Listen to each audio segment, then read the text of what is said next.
Hello, hello, hello. Welcome back to Sidequest Gaming, where we take a look at both old games and new to try and find some of those hidden little gems you might want to give a crack for yourself and try out. Today we're going to dive into an absolutely amazing game called the Stanley Parable, which, if you haven't played before, started its life as a bit of a mod for Half-Life 2 before being turned into a standalone game on the Source engine.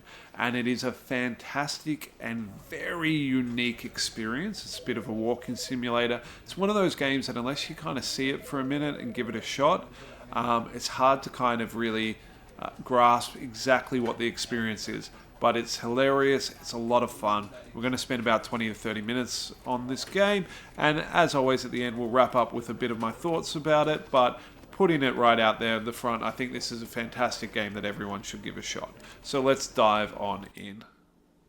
This is the story of a man named Stanley. Stanley worked for a company in a big building where he was employee number 427. Employee number 427's job was simple. He sat at his desk in room 427 and he pushed buttons on a keyboard. Orders came to him through a monitor on his desk, telling him what buttons to push, how long to push them, and in what order. This is what employee 427 did every day of every month of every year.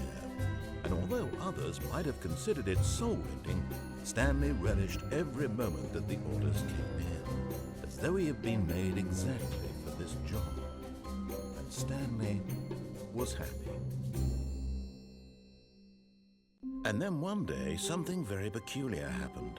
Something that would forever change Stanley. Something he would never quite forget. He had been at his desk for nearly an hour when he realized that not one single order had arrived on the monitor for him to follow. No one had showed up to give him instructions, call a meeting, or even say hi. Never in all his years at the company had this happened, this complete isolation. Something was very clearly wrong. Shocked, frozen solid, Stanley found himself unable to move for the longest time. But as he came to his wits and regained his senses, he got up from his desk and stepped out of his office. Alright. Now, one of the things you'll learn very quickly about this game is that where the main character or main antagonist is really the narrator as we explore around. So 429. All of his co-workers were gone. What could it mean? Stanley decided to go to the meeting room. Perhaps he had simply missed a memo. No matter how hard Stanley looked, he couldn't find a trace of his co-workers.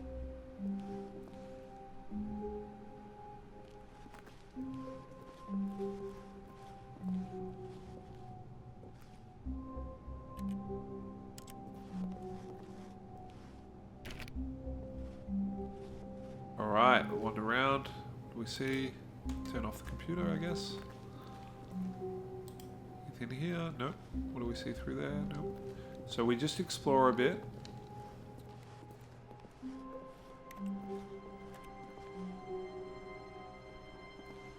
Okay. Whoop. Let's go.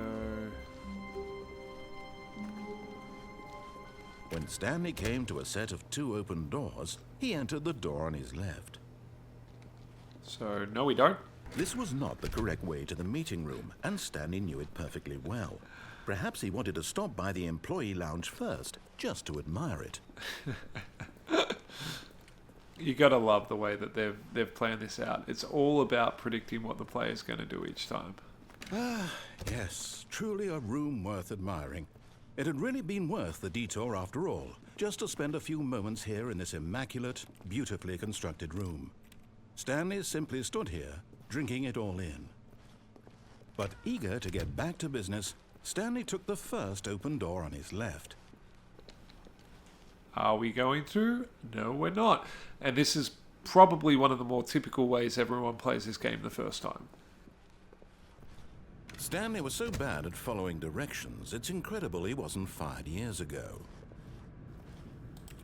So what do we see out here? Okay. Let's wander down here.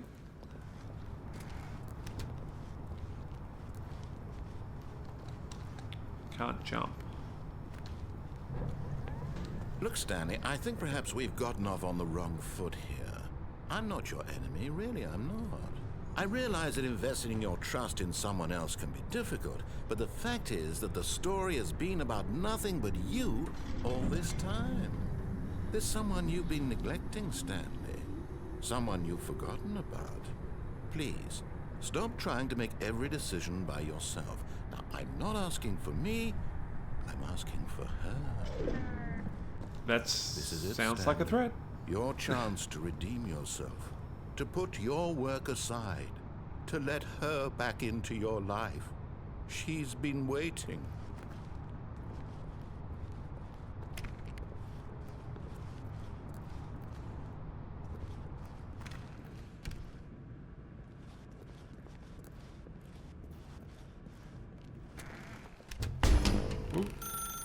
That's her, Stanley.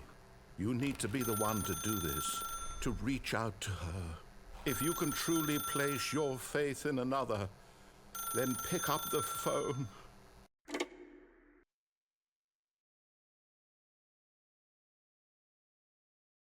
Oh, Stanley, is that you?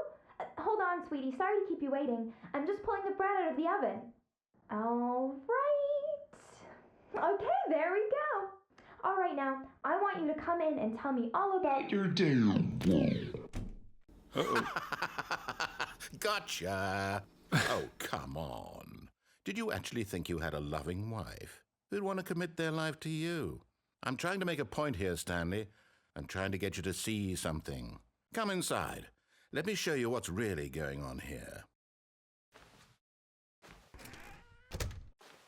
This is a very sad story about the death of a man named Stanley. Whoop. Good morning, employee 427. Press 9 on your keyboard. All right, done. Stanley is quite a boring fellow. He has a job that demands nothing of him, and every button that he pushes is a reminder of the inconsequential nature of his existence. Just rub that in, mate. I'm not going to press 8. I'm going to press 9 again. No, 0. No. Okay, looks like I'm pushing 8. Look at him there, pushing buttons, doing exactly what he's told to do. Now he's pushing a button. Now he's eating lunch. Now he's going home. Now he's coming back to work. One might even feel sorry for him, except that he's chosen this life. Not at all a commentary on most of our lives and the workforce. But in his mind, in his mind he can go on fantastic adventures. From behind his desk, Stanley dreamed of wild expeditions into the unknown, fantastic discoveries of new lands. It was wonderful, and each day that he returned to work was a reminder that none of it would ever happen to him. Press 4 to watch TV. And so he began to fantasize about his own job. First, he imagined that one day while at work, he stepped up from his desk to realize that all of his co-workers, his boss, everyone in the building had suddenly vanished off the face of the earth. The thought excited him terribly. Press F to spend time with the boys. So he went further. He imagined that he came to 2 open doors and that he could go through either. At last, choice. It barely even mattered what lay behind each door. The mere thought that his decisions would mean something was almost too wonderful to behold. Press 0 to prepare dinner. Ooh. As he wandered through this fantasy world, he began to fill it with many possible paths and destinations. Down one path lay an enormous round room with monitors and mind controls. And down another was a yellow line that weaved in many directions. And down another was a game with a baby. And he called it the Stanley Parable. Press 9 to tell your kids a story. It was such a wonderful fantasy, and so in his head he relived it again, and then again, and again, over and over, wishing beyond hope that it would never end, that he might always feel this free. Surely there's an answer down some new path, mustn't there be? Perhaps if he played just one more time. Press R to tell your wife you love her. But there is no answer. How could there possibly be? In reality, all he's doing is pushing the same buttons he always has. Nothing has changed. The longer he spends here, the more invested he gets, the more he forgets which life is the real one. Press V to go to sleep. And I'm trying to tell him this, that in this world he can never be anything but an observer, that as long as he remains here, he's slowly killing himself. But he won't listen to me. He won't stop.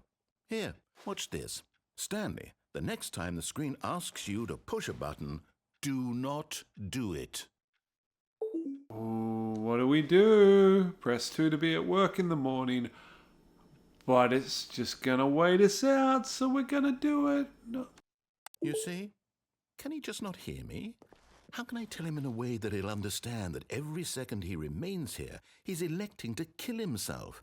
How can I get him to see what I see? How can I make him look at himself? Press 8 to question nothing. I suppose I can't, not in the way I want him to.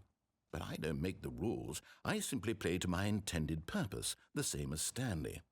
We're not so different, I suppose. I'll try once more to convey all this to him. I'm compelled to. I must. Perhaps, well, maybe this time he'll see. Maybe this time. And I tried again. Please And Stanley die. pushed a button. And I tried again. And Stanley pushed a button. And I tried. Dark. Really dark. And then we restart the experience. So this is the Stanley Parable, and that's sort of what I meant. It's such a unique and odd experience where every single time you play, there's a different outcome, a different possibility, a different route you can try, a different series of choices. And as you spend more time with this game, you realize there's more and more and more and more options. All of his co-workers were and gone. things change. What could it mean?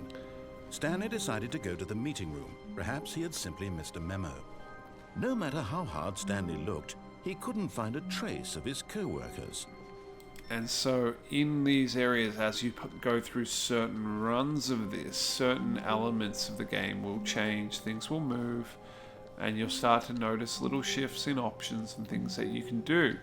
And it is just such a unique, I keep using the word unique experience because it really, really is. And you kind of have to explore it to really understand. He entered the door on his left. And so we go left.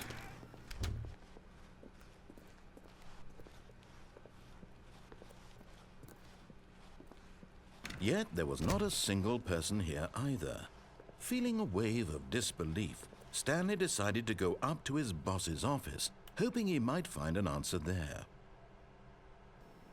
I feel like we can all relate to this particular one and seen it happen at work at some point or another. Using slides to assure employees that everything is okay. Make sure your slide has a slick blue graphic in the header and throw some bevel on the text. Everyone is unique, you most of all.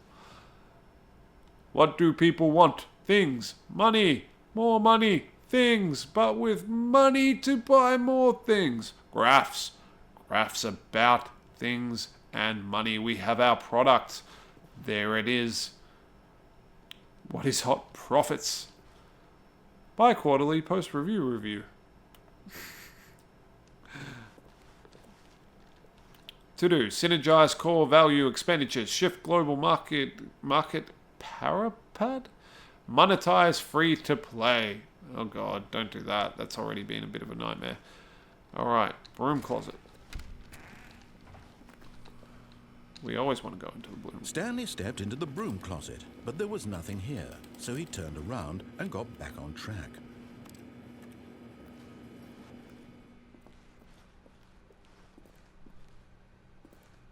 Coming to a staircase, Stanley walked upstairs to his boss's office.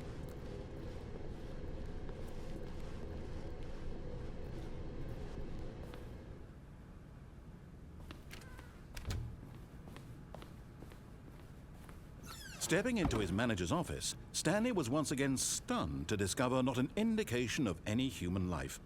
Shocked, unraveled, Stanley wondered in disbelief who orchestrated this. What dark secret was being held from him? What he could not have known was that the keypad behind the boss's desk guarded the terrible truth that his boss had been keeping from him. And so the boss had assigned it an extra secret PIN number, 2845. But of course, Stanley couldn't possibly have known this. And I'm going to stop there. This has been Sidequest Gaming. As I said, Stanley Parable is an amazing game. Highly recommend that you give this a shot. Stanley just sat around twiddling his thumbs. Trying to input anything on the device was useless, since he could never possibly know that the combination was 2845. The interplay with the narrator is fantastic in this game, and it sets up a really cool dynamic, and I don't want to spoil too much of it for you. 2845. So, with that being said, wishlist it, keep an eye on it. It goes on sale a lot. Definitely worth a pickup, definitely worth a play. Please like, subscribe, all that stuff, and I'll see you in the next one. Have a great day. Bye.